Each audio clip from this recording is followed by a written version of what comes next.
Hello, and welcome to another episode of the Paper Soprano podcast. Blah, blah, blah, blah. If I could speak, that would be great. But we do not edit this podcast, you guys. I was just explaining this to someone. Oh boy, that earlier today. And we do not edit this podcast for a very specific reason, and that is because I don't really know how long I'm gonna do this podcast. This is very much a impromptu thing that I'm not trying to design as something that I want to take up a lot of my time. So, that being said, we're not too picky around here. We turn on this recording device and we have a very casual conversation, and that's the extent of the podcast. So if that's something that intrigues you, and this happens to be the first time you're listening to this podcast, man, do we have some episodes for you, okay? I think this is going to be like episode 54, and we do a podcast here every day, and by we, I mean just me, and the occasional guest. I shouldn't say just me. But yeah, you guys, this is the pod, and today I wanted to talk a little bit about, I know I mentioned last night, I was talking in yesterday's podcast about Ben Folds and how influential his music has been on me as a musician. And I kind of want to talk about his concerto. If you haven't listened to Ben Folds' concerto for piano and orchestra, obviously, but not obviously to everyone. If you're not a musician, you might not know exactly what consists of a concerto.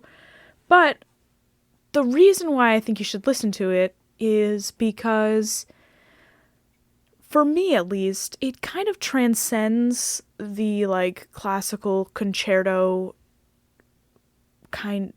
deal. You know what I mean? Like, that whole form, it's very, at times, it can sound very antiquated and out of touch, and for me, this concerto was one of the firsts that I was exposed to as a young person, and by young person I mean like a couple years ago. I don't know, whenever it first came out. But yeah, and I try not to sound very ignorant about that, because I know there are so many insanely amazing concertos, but as a singer, which is probably why we get a bad rap sometimes, we're just not exposed to that type of rep as much as orchestral musicians are. So there's a lot higher chance that they would have been exposed to a myriad of concerti as opposed to a singer, because there's not a ton of voiced concertos, because there's opera, you know? We kind of have the large work thing covered in that region, and solo work and stuff. They're not the same thing by any means, but you get the picture. But yeah, dude, this thing is crazy. It's really it reminds me a lot of Gershwin, and if you like Rhapsody in Blue, or you like, it honestly a little bit reminds me of film score as well, a little bit of Pirates of the Caribbean, I'm getting a little bit of those vibes from time to time.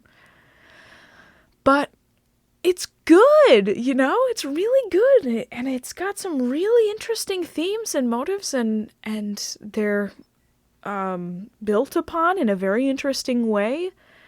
Some of them is a very, expected way. Some of it is rather textbook composition, but some of it is really inventive and really really refreshing to hear, if you know what I mean. I don't know, am I making any sense? Gotta take a sip. I've been so dry the past couple of days. Oh my god. I don't know if anybody else is dealing with extreme dryness, but that's pretty much what I'm going through right now. So it gets like this in the winter so many times. What am I even saying? I cannot speak English today. But I get so dry in the winter more often than not. Whew, it's like the heat and then going into the cold, and I'm like, ugh, I'm a singer. I can't be doing all of this. So, yeah, I don't know. Oh, it's supposed to be stormy here tomorrow. Ooh, or I think maybe tonight, which is probably why it's so freaking cold today. But there's supposed to be some snow, and no offense, Long Island, like, no offense. But y'all kind of, like, freak the hell out when it comes to snow. Like, I get it, you know? Like, snow is kind of difficult to deal with, and I'm from Buffalo, so I'm highly biased about snow. We have a lot of experience with snow. But I think they're calling for, like, 1 to 3 inches or something, is what I think I read most recently. And people are like, oh, you might as well, you know, reschedule that meeting. You know, you should probably take extra time in the morning, you know, to get out. It's going to be difficult traveling. I'm like, difficult traveling? What the hell? What? Difficult traveling? Oh, man. Yeah, it was not like this in Buffalo. Also, I'm sad to say, if you are from Buffalo, know that whilst I am from Buffalo, I'm not your typical Bills fan. I feel like I should have the title, like, Bills fan by default. Because, I mean, I don't really watch football. I'm not, like, a football fan. I do know what goes on in football by default. And I do support the Bills by default. So, like, if you hear me saying Buffalo and you're thinking of the Buffalo Bills, yes, I do know that they are, I believe, I don't know, this might be wrong, they lost their game last night. I think they're out of the playoffs. Bummer, dude.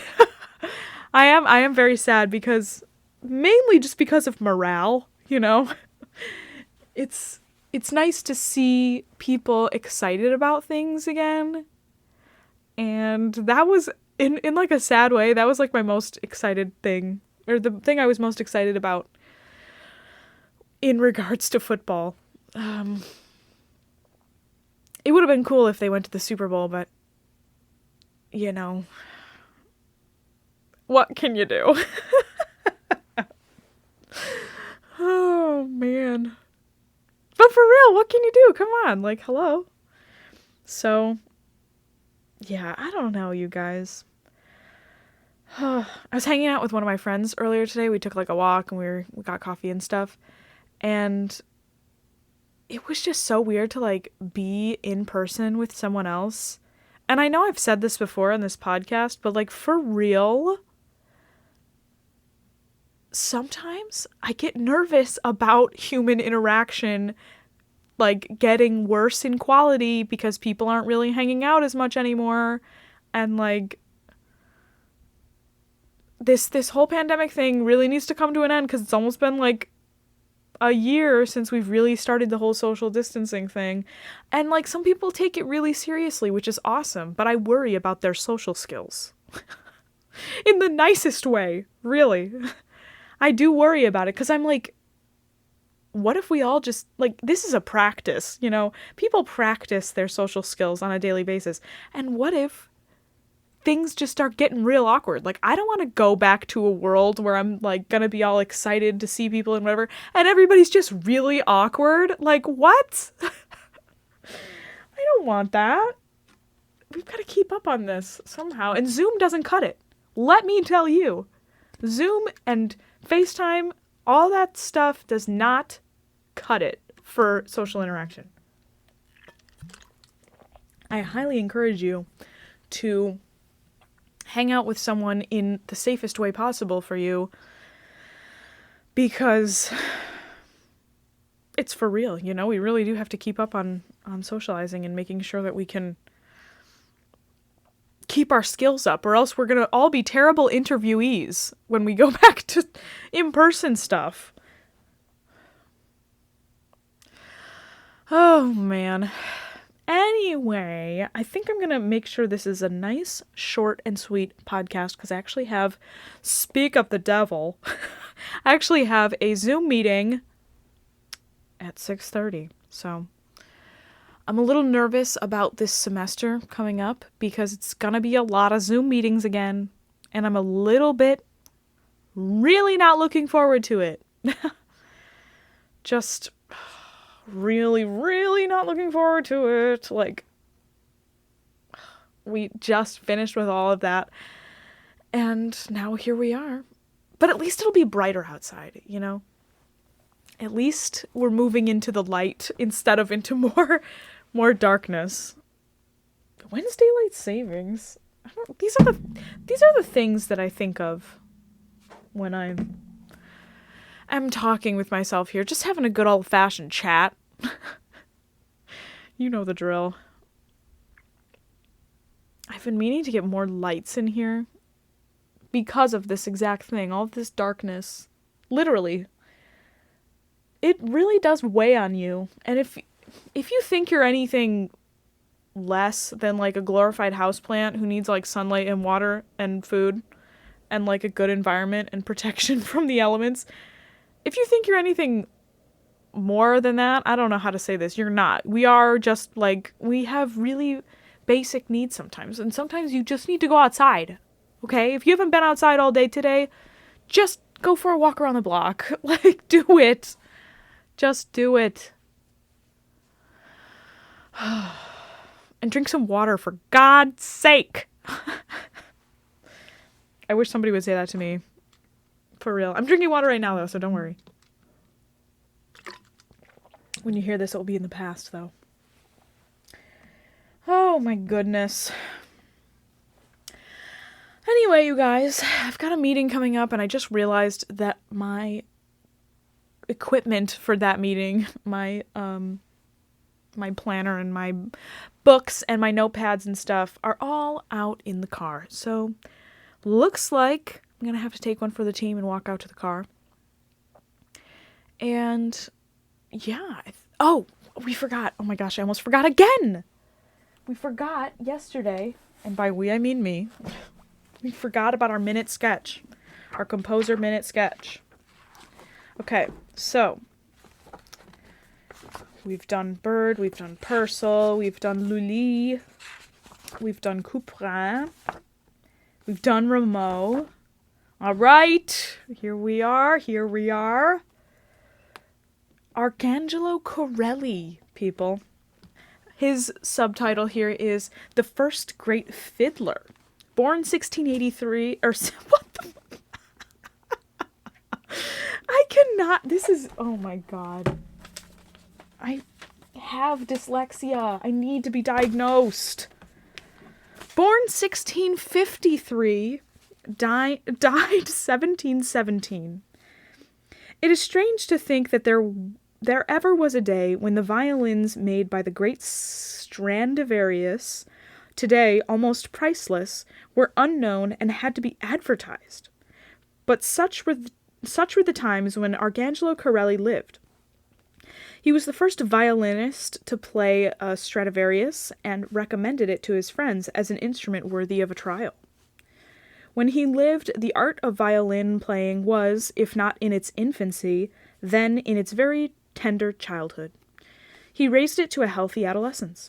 Born 1653 in Fusignano, a little town in Italy, he early took lessons from Bassani on the violin and from Simonelli, the Pope's singer, in composition. Stimulated by them to forge ahead and teach himself, he developed a technique of the instrument unequaled in his day. As the Cardinal Ottoboni, a rich prelate with a passion for music, became his patron, Corelli settled in Rome under his gracious protection. Idolized by the king and commoner alike, no lack of appreciation clouded his life. Sorry. Nor did he suffer from poverty, but he was a simple soul who clung to suits of sober black while damasks and stains rustled about him and who walked to the palace, fiddle tucked beneath his arm, rather than pay for a coach. His friend Handel accused him of parsimony, but he spent money freely enough on his large collection of paintings and gave generously to charity. Aw. Aw. 6 impressive tomes contain the 12 concerti grossi and 60 sonatas, which constitute his contribution as a composer. The majestic strains of the church music he loved so well echo in the 12 sonatas in Volume 1, succeeded by dance forms allemande, courante, gigue, and others, quaint and tuneful, in Volume 2. The noble La Folia theme with variations is one of the first solos written for violin alone, yet it has a place in every violinist's repertoire today. Bach, Couperin, and Handel were not averse to building upon the foundation laid by the great Italian master. An untoward incident hastened his death. Oh my God, no! When quite an old man, he was summoned to play before the King of Naples. As the music was written for a higher position on the violin than he had ever played, he became confused and lapsed into a wrong key. The orchestra stopped while he he repeated the passage. He was intensely chagrined and returned to Rome the next day, sunk in melancholy. He died shortly afterward on January 8th, 1717, and was buried with every honor beside his admired Raphael in the Pantheon. Wait, did he die from messing up a concert? That's what I'm getting from this. An untoward incident hastened his death. Oh, it says when quite an old man, so maybe he was like really like stressed to death about that. Oh my God. Corelli! My guy. I mean, I relate, you know. If that happened to me, I might be equally as upset. Who knows? But dang, okay. All right. You learn something new every day. All right, you people. I hope you enjoyed this podcast. I'm going to cut it off here. And if you would like to support this podcast in any way, please go ahead and subscribe to the channel. You can leave a like. You can leave a comment. You can tell me some other concertos I should be listening to, because I've been really obsessed with Ben Folds recently. And yeah, if you've got any fun concertos that you think I should hear, leave me some messages in the comments. Give me some recommendations. And yeah, I hope you have a wonderful morning, afternoon, evening, or night whenever you happen to be watching this or listening to it. And I hope you, if you're on Long Island, I hope you endure this storm tomorrow. The drama. All right, you people. Oh my God, I can never say goodbye. I am going to exit now. Okay, here we go. Love you, mean it. Bye. I can never think of that.